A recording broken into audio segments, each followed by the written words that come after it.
26 juillet 1923. Je ne le cacherai pas.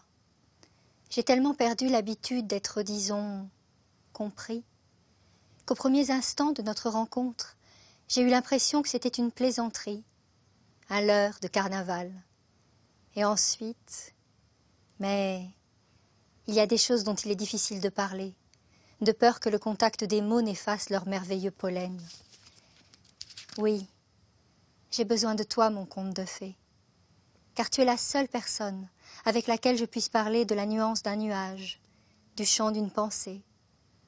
La seule à qui je peux dire qu'aujourd'hui, en partant travailler, j'ai regardé en face un grand tournesol et il m'a souri de toutes ses graines. Il y a un minuscule restaurant russe dans le quartier le plus sale de Marseille. C'est là que je prenais mes repas avec des marins russes et personne ne savait qui j'étais ni d'où je venais. Les mouches tournaient au-dessus des taches de bortsch et de vin. De la rue parvenait la fraîcheur aigrelette et la rumeur du port nocturne. Et tout en écoutant et en regardant, je pensais que je savais Ronsard par cœur et connaissais les noms des os du crâne, des bactéries, de la sève des plantes. C'était étrange. J'ai très envie d'aller en Afrique et en Asie. On m'a proposé une place de chauffeur mécanicien sur un bateau qui part pour l'Indochine.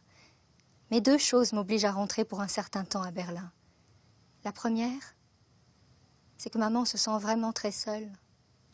Et la seconde, c'est un secret.